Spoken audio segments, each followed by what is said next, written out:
Now on Bounce, it is time to Ask Mama Mack. It's a segment where we pick the hot topics affecting parents and kids and discuss them with my mom. Mrs. Stella Mack, always a pleasure to have you here. Welcome back. Miss Stella. Miss Stella. Thank Stella. you. Okay. All right, Miss Stella. How would you like me to call you Mr. Delano? Well, it said in the Amanda, quit writing that in the teleprompter because I said it.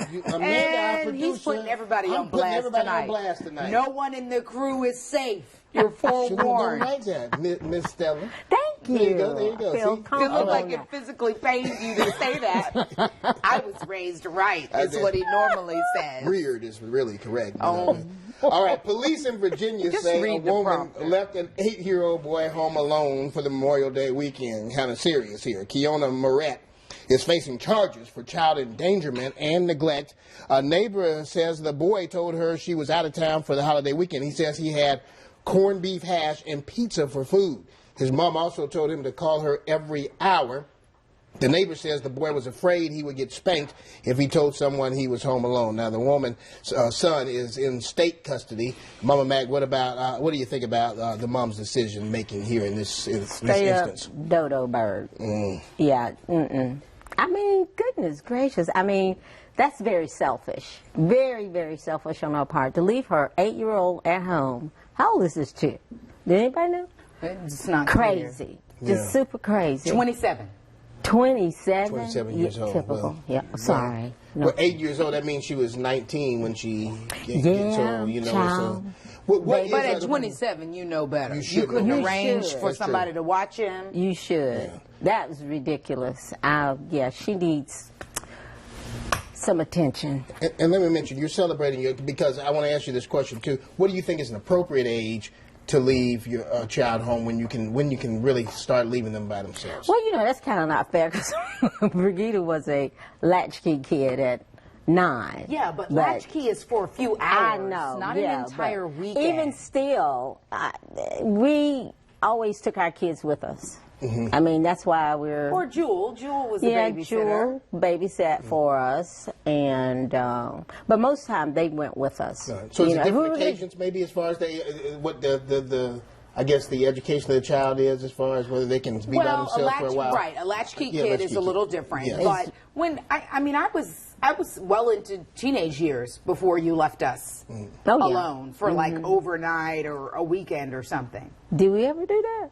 I think Lot Carey, yeah, when you guys did the Lot Carey Foreign Mission Convention. But we had someone come check in on you and or Even when I stay was or like come. 16?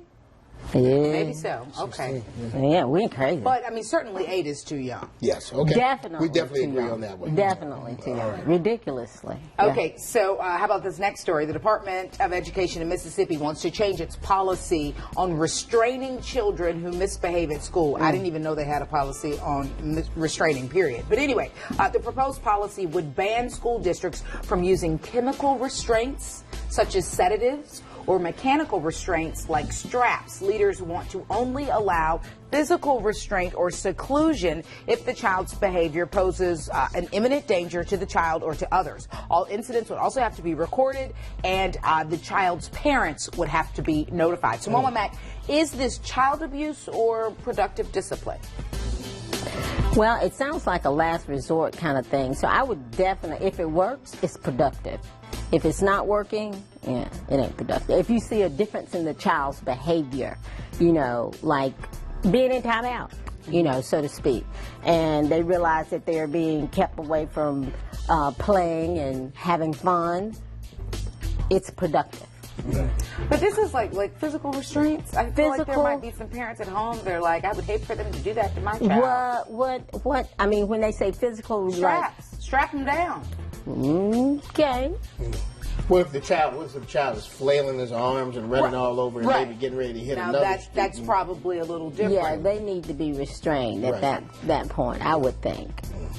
Different cases. Different cases. I think. Definitely But different cases. That's but an extreme case. I mean, yeah, that's what- yeah. If the child is going to harm themselves or someone else, then yes, there need to be some sort of restraint, something, you know. All right, we want to get your take on the sound off tonight. If your partner leaves his cell phone at home, and we want you to be very honest with us here, would you have a look at the texts and emails? I guess back in my day, we didn't have to worry about it because you didn't have text and You emails. got mail. Would you log on and look at the email?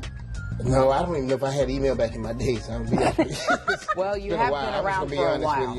A study shows 34% of women in the United Kingdom admitted to looking, that one's for Kiera, admitted to looking through their partner's cell phone without their knowledge. But 62% of men admitted to doing the very same thing. The consequences of snooping could be huge, too. Nearly a third of people surveyed said they would consider ending the relationship if they found out their partner was snooping. And some people say snooping shows you're insecure and don't have a trusting relationship. A psychiatrist, though, says you should listen to your gut. If you've already approached your partner about a questionable situation and you're still not satisfied, then maybe it's okay to investigate some more. But we want to know what you think, Mama Mack. Are there cases where it's okay to snoop? And back in the day, no, there's no snooping. Yeah. I don't know. Personally, I was expressing this to Brigida, and she was like, oh, no, we don't need to know that. But if it was me, little old me, yeah, I wouldn't do it. You wouldn't snoop? I wouldn't snoop. Because to me, what I don't know is good for me. Right. You know, unless it's like sitting right here on my nose or whatever. But I just, no. Now, you said Daddy leaves his phone. He leaves his phone all the time. And it rings, and I'm like, Anna, no. Don't want to know. You don't want to pick it up? Okay, it ain't I'm my just phone. asking. It's not, well, I know that there are.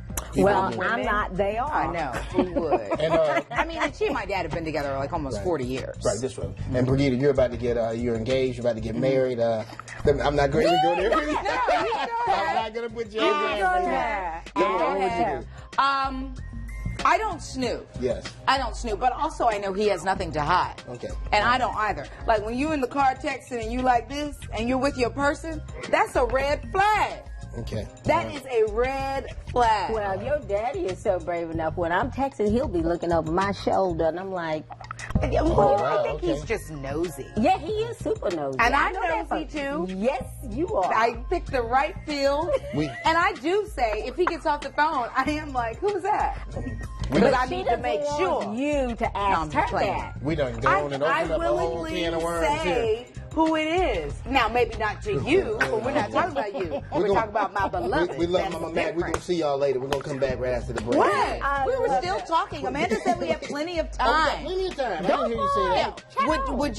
Would you look over your... Yeah, back in the day, I went over when I was actually in a relationship. I like to know what's going on. I'm a little jealous. You're a little jealous? I was always had a little jealous thing going on. I used to be that way, but I ain't, nah. Now it's water over the dam. Okay. Well, yes, I got you. All right. Well, Delano, a question from the crew. Have you ever been snooped on? Yes, I have been snooped on. How did that go? It didn't end well. Let me just did not end well. Let's move on. Because you were guilty. Were you guilty? Were you guilty? Come on now. It was kind of... What is that? Delano, be careful how you use that. Yes, I did it. And I'm only sorry because I got caught. I hear you. Let's talk about you coming up on a big anniversary. Yes, sir. 15 years at your... 15 years. Yay. That's at your daycare? That's right. In-home daycare. In-home daycare for Mom's adults and time children. out. The first kid that she ever kept, Tia LeGrand, just turned 16. Yesterday. Wow, how about that? You're changing people's lives because you get that feeling too. I mean, you don't want to change people's lives. Well, you know, with prayer and God's directives, I find myself when I'm met with a challenge to say, okay, God, what do you think about this? Is this a good or none or nah? And you know, if the nod comes, then we go for it. But then there have been some we had to just kind of show it up. I understand. Sorry, but it's true. Because, I mean, you know, I don't need the stress. Different strokes for different folks. Right. And it's not like, you know, your typical daycare. It's more on a very small scale, intimate. Yeah. Well, congratulations to you on 15 years. Thank you. All praises be to God. That's Mama Mack, always a great segment and always good to see you. Thank you. Snooper. Good to see you. I know. We're back after naughty this with boy. snooping.